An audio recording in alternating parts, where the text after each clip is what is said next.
Hey everyone, welcome back to Hana's English Corner. I'm Hana, and this is your little moment to relax, smile, and learn some real English you can actually use. And I'm Ethan. Here, we don't chase perfect grammar. We focus on real life English, the kind you can use in everyday conversations. Today, I'm feeling incredibly light and grateful. I think the morning light in my room feels warm and playful, like it's trying to say hello. That tiny feeling made the whole morning softer. That sounds like a victory, Hannah. And I think that soft feeling brings us to our topic today, the quiet art of living happily. It's about finding joy in those tiny, simple moments. Exactly. We often look for big, loud happiness, the fireworks. But the heart feels happiest when life is soft. Being able to talk about these quiet feelings, gratitude, and inner peace is real, beautiful English. It is. We're going to give you the language to explore the concepts of softness, habits, and expectations. We'll show you how to use English to choose peace over pressure. Perfect. Let's dive in and start this gentle conversation. Hana, you started by mentioning a tiny moment of gratitude this morning. Do you think happiness begins with small things like that?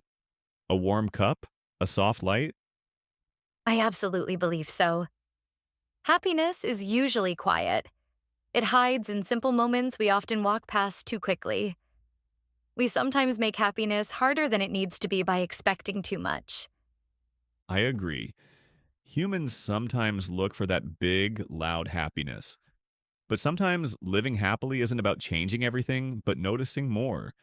Noticing small joys? Noticing when your body relaxes. That feels gentle and real. Can I tell you something funny about chasing joy? This morning I tried to do a happy morning stretch, but I stretched too fast and almost fell off my chair. Oh, that must have been a dramatic stretch. I can just imagine. Extremely. But I laughed, and that small laugh made my whole morning lighter. Happiness often arrives in tiny, silly surprises like that. That's a beautiful moment. Warm moments don't ask for permission. They just appear and your heart recognizes them. I remember a similar moment when I was walking home after a long day. My mind felt heavy. Then a soft breeze moved through the trees, and the leaves made a quiet rustling sound. That sounds so peaceful. It was. That sound wrapped around me like a soft blanket, and for a few seconds, happiness felt simple again. It wasn't excitement, it was just the world whispering, "You're okay."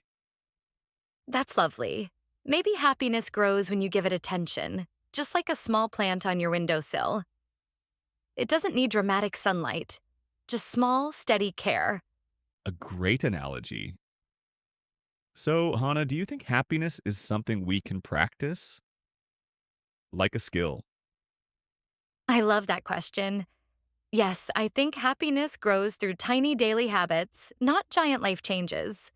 Tiny habits feel softer, more human. They do. And that word habit is important. What is a habit in simple English? It's something you do again and again without thinking too much. For example, noticing morning light or drinking tea every morning. It's almost like a routine, but more personal, more emotional. That feels clear and warm.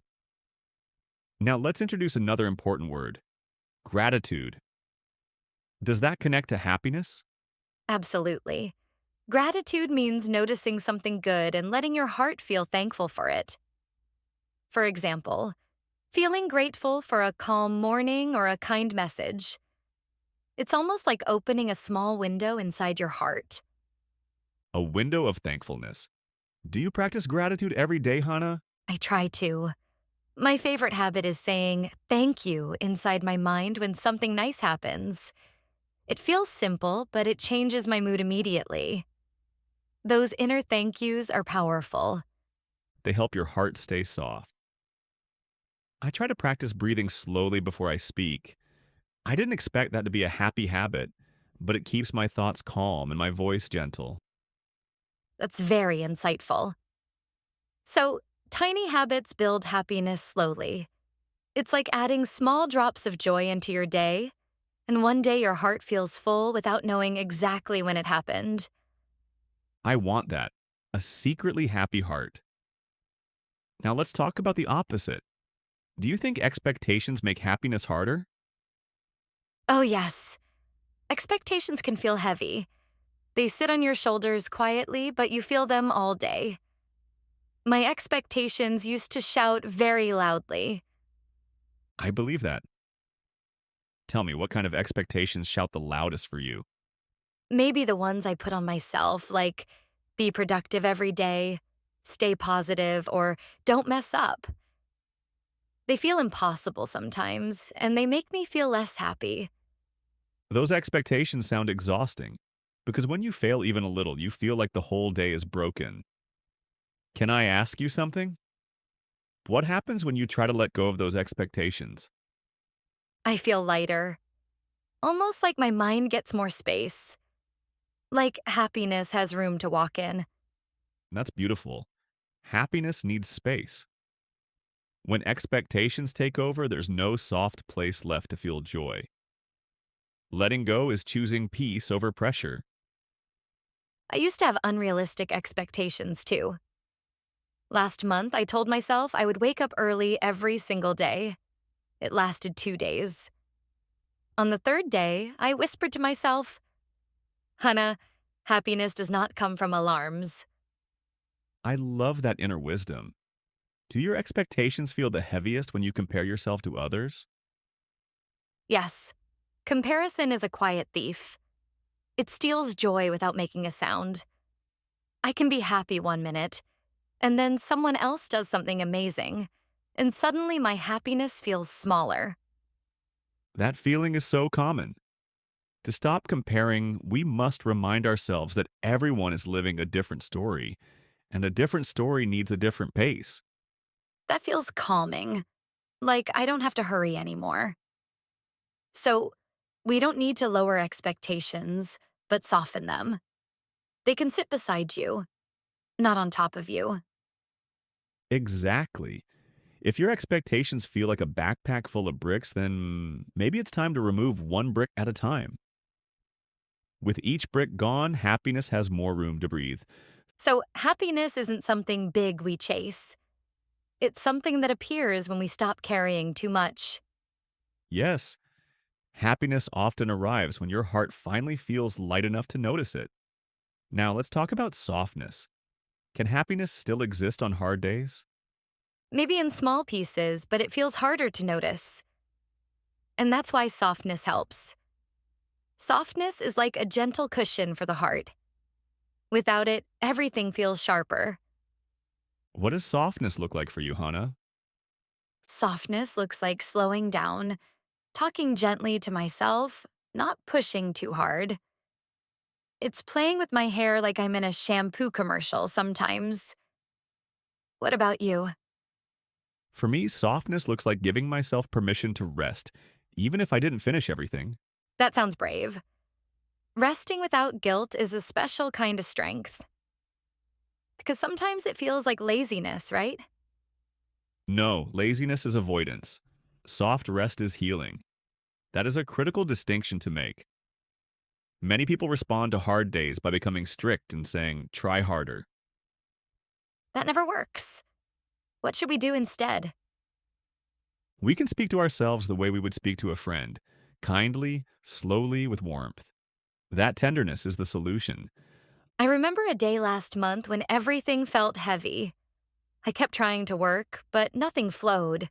So I made a small choice. I sat by the window for 5 quiet minutes. The stillness didn't fix everything, but it softened the day just enough for me to breathe again. That's beautiful.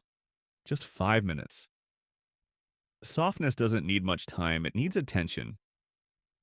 Do you think people avoid softness because they think it's weak? Oh, yes. Many people grow up hearing that strength means pushing harder. But real strength is often quiet, soft, steady. A heart that can be gentle is a strong heart. Choosing softness is choosing peace. Happiness doesn't need to be perfect to be real. Even on heavy days, there's usually one tiny moment that feels warm. Like when a sunbeam touches your arm. It feels like a gentle reminder that the world is still kind. Happiness often speaks in poetry, not logic. So, to someone who feels too busy to be happy, what would you say?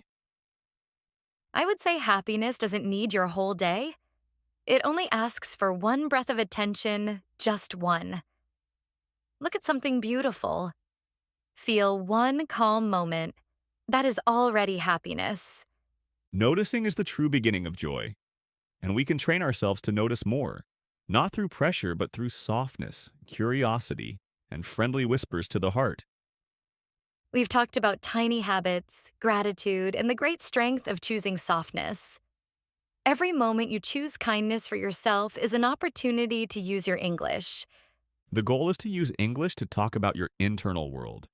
We want you to feel confident discussing these deep ideas, not just ordering food. So, here's your practice step. Practice gratitude in English.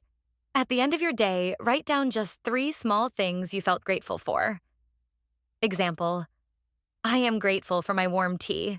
Or, I am grateful for the soft light. And second, use softness in your speaking. When you practice speaking, focus on a slow, gentle pace. Don't rush or stress about grammar. Choose peace over pressure. This makes your English more natural and less tiring. This entire lesson is a reminder that learning is a continuous journey. You don't need perfect English to be happy. You just need the courage to look at your life and describe the small, true things you find. We are always proud of you for showing up, learning, and growing gently. Your story is worth telling, and your peace is worth protecting. Thank you for spending this quiet time with us today. It's always a true joy to share this cozy corner with you and talk about the things that truly soften our lives. We're proud of you for showing up, learning, and growing, and for choosing to let go of unnecessary pressure today. We hope you found a helpful new habit, a gentle phrase, or a moment of peace to take with you. This is Ethan reminding you that your story is a gift. The strength of your heart comes from its capacity for softness. See you next time on Hana's English Corner. Take care, stay kind, and remember the great strength that comes from softness. And remember, keep your English alive every single day.